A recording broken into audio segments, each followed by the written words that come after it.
All right, everybody. Hey, Denny Man Jazz and Ball Studios. I got a very special guest right here. This is Mr. Denny Johnson. Well, hello, Denny. How you doing, Mr. Denny Johnson? Nice to meet you. Nice to meet you. Yeah. Now, this is the legendary bass player inducted into the Minnesota Rock and Roll Hall of Fame with the band, the Jokers. Wow. One of my honors about, what was that, about 2 years? There's no doubt, though. It's just Jokers. Oh, it's just Jokers Wild. You've seen me before with my orange T-shirt on, one of my favorite T-shirts. I got that T-shirt when you were inducted. What was that, 2 years ago now? Probably 3, I think, maybe.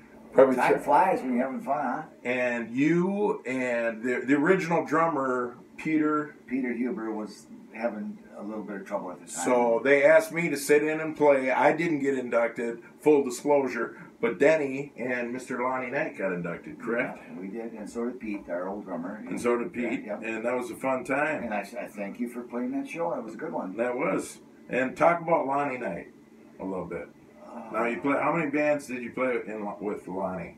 I played with just Jokers and, well, God, I'd have to count them out. Mojo Buford, Lexi Johnson Band, another version of Jokers Wild. And the late great Lonnie Knight, right? Late great Lonnie Knight. Yeah. Now, one of the best musicians of all time in Minnesota, probably. Yeah. He just was a pure natural. He was. Now, you've also played in the band Crow, correct? Yes. When with different, I know Crow's had a lot of different, different people. changes, but Dave Wagner. This was like 10 years. This was like 1980, so it'd be 10 years after they had all their major success back in 1970. Right. And then David Anthony, my old manager, got the band. Well, got kind of the band back together, and didn't have a backup band for Dave Wagner, so we called it Crow featuring Dave Wagner, which was the way of getting it out there and getting Dave back in it. And I put together the band in the background with Jeff Christensen, John Richardson, Robbie Belleville, Dave Martin, and myself.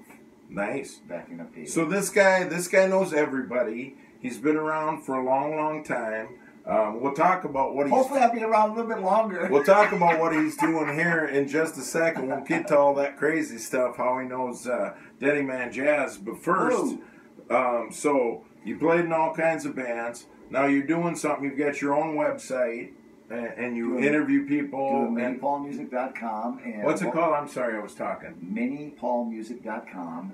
Right. That is a website that we have. And what we're doing is basically, I started it because my kids never knew I even played in the band. Right. So I started that just to show them some of the stuff I did, And then it got into my friend Jim Johnson. I got the other beats in there, and then I went out to all the other friends and bands that I knew. And then after that, I met Tom Campbell. Right. And Tom Campbell is basically a good historian for Minneapolis bands. He knows everybody. So it's music from, was it 1969?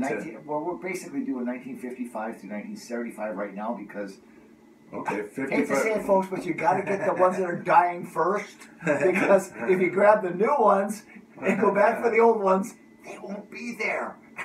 So Mini Paul Music, and you've interviewed a lot of really cool people. Really good people, yeah. Matter of fact, last weekend we had Joey Strobel from Joey Strobel and the Runaways. Wow. And you probably don't even know that name, but he had some records out back in the 60s and that, and he had an unreal voice. The guy was just great. He really was. So when he's launching Mini Paul a couple years ago, has a party at his house. By the way, he's my neighbor. That's one reason he knows me. And so you were having a party that time. I do his grass on the weekend. So he told me to stop by. So I stopped by. I'm no spring chicken. I was probably the youngest guy in the room, but you had a lot of people over. It was a big turnout at your place. Yeah. And who was there? I mean, a lot of different bands came that time. We've had everybody. I don't know how to mention all that. I'd have to have a list. Right, Mainly because as you get older, your memory kind of shrinks. But check out MiniPaulMusic.com. Check out what he's doing. So you've been playing bass for, we won't even say how many years, like 53 years? Older than me, he's been playing bass. Older than dirt. So anyway, long story short, I moved to Rogers, and I think we built our house about 15 years ago. We moved in June. I think it was August the first week of August, it was National Night Out. All of a sudden, I heard some music down the block, and I told my wife Lisa, I said, "There's some music down the block." And we realized it's National Night Out. So we went strolling on down there, and there you were having National Night Out at your place in Rogers. Yeah, we did that at the other house. I was doing DJ for a long time because I just couldn't find any band members to play with and stuff like that. So it was easier just to go out and DJ music for weddings and stuff like that. I did that for 23 years. So that's what I did in the driveway, and we just set up. So he set up in the driveway. So what are the odds? I walk down, meet him. His name's Denny. My name's Denny. He's a DJ. I'm a DJ. He's played in bands. I play in bands. I'm a Johnson. He's a Balls. I mean, gotta get the Johnsons and the Balls together. I mean, what are the odds, right? So, probably a couple weeks later, I was hanging around the house. I wasn't doing much. My wife wanted to get rid of me, so she says, "Why don't you go down the block and talk to that Denny? You guys have a lot in common. Why don't you go down there and talk to him?" So I started stopping by your house. Yep. And at that time, you were a beer salesman, correct? I was a You worked for Budweiser? Beer rep. I worked for, I started with Schmidt and Blast back in the old days, and then I went to Budweiser for, that was my highlight. I had a lot of fun with Budweiser. So yeah, he's had beer in his fridge. Yes. So, Budweiser, I went to Miller after that, and I went to a lot of specific... Now this was about 15 or 16 years ago. Now at that time, we had talked about you played in all these bands, and you played in Joker's Well, and you played in Crow, and you played in a bunch of bands.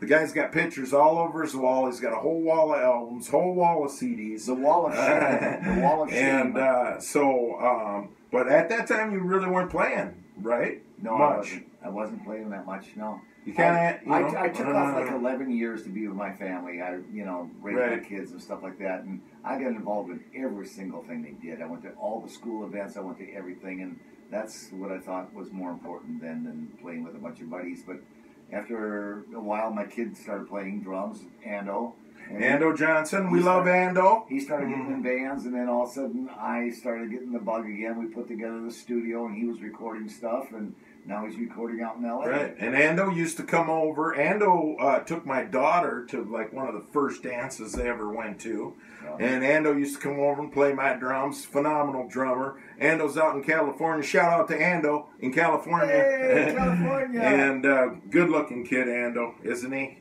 But and your father, now your other son, also was visiting one time, and he plays drums also. He also came over and jammed in Ball Studios. Dean Johnson out of Portland. That's right, and he's a killer drummer too. He's a killer drummer too. He plays in all different kinds of things. Yeah, I think he's with Dead Friends right now.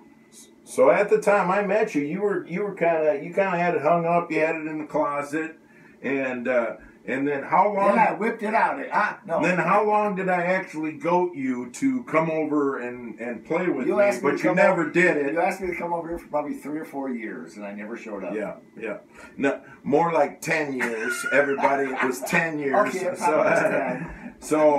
but then what he did start doing is the Jonards, we'd practice on Thursday nights, and you would once in a while stop by.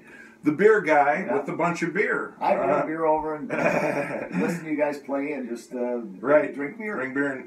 So he'd bring beer over. He'd listen to us play. He'd never bring his bass over. But then you kind of started getting it going, recording Ando, setting up your studio. And then you started playing with some guys again. Other people, yeah. Now you've worked with haven't you had guys from Lamont Cranston and guys over to your studio? Lamont, I played with them years and years and years ago. That was back in the early 70s. And then one of the guys came and started recording some of the old stuff again, or remixing and doing stuff in the studio. There's been so many different people. Sure. Yeah. But anyway, so you're doing all this, and you start kind of playing again. You start playing with old bands. I remember you told me one day all of a sudden, you said, "I'm playing a gig over here." Yeah. And then all of a sudden one day, you did come and you did bring your bass over. So when did? No, I came over here and your bass player was playing, and then he went on break and he says, "Why don't you play a couple of songs with us?" Right. So I probably had enough beers just to pick up the bass and play a couple of songs. So Then he didn't show up a couple weeks later. And Right, he says, right. hey, our guy didn't show up. You want to just come over here and fart around? So that's what happened. I came Right. over here and farted around. You came over and started then he- farting around. and then he So, never came just so back. everyone knows, that was about 12 years after the day I met him. I finally got him over here to play bass. And yeah, that was Jay Huskin. He was the third bass player for the Jonards. The original bass player was J.P. Matthews. Then we had Mike, the Word Man, Wordleman. And then we had Jay Huskin. Jay Huskin was our bass player at the time. But Jay had a lot going on, and he missed a lot of practice. He's playing in a couple of bands, wasn't he? At the He's time? playing in Thor's Hammer and another band, and had a lot going on. So this whole time I was conniving, and I got Denny over to play bass. When did you realize that you were a Jonard? I mean, what? First he came over. He says, "I don't want to play with you punks. I don't want to play with." I don't want to play with you punks. I don't want to play with you idiots. No. But you kind of started coming over, playing with us. I think I played with you guys back and forth for probably about 6 months before. Also, you said he ain't coming back. The other guy. We fired him. Yeah.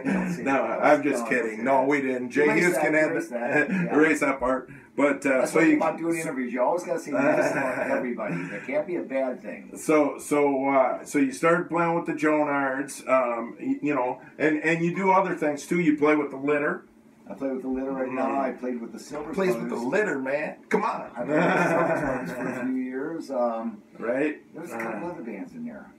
Unbelievable. A couple other bands that I just got together with. So you're here today. You're laying tracks. We did 3 songs today. 4 songs today. Did 3 songs today, and you're gonna be a part of Jonard's 25. Whoa! Is it weird that when you think about it, that you're the 4th bass player for the Jonards, and we're putting out this album with all the songs we've ever written over a 25-year period of time, and you're going to be playing bass on like 11 or 12 of the songs.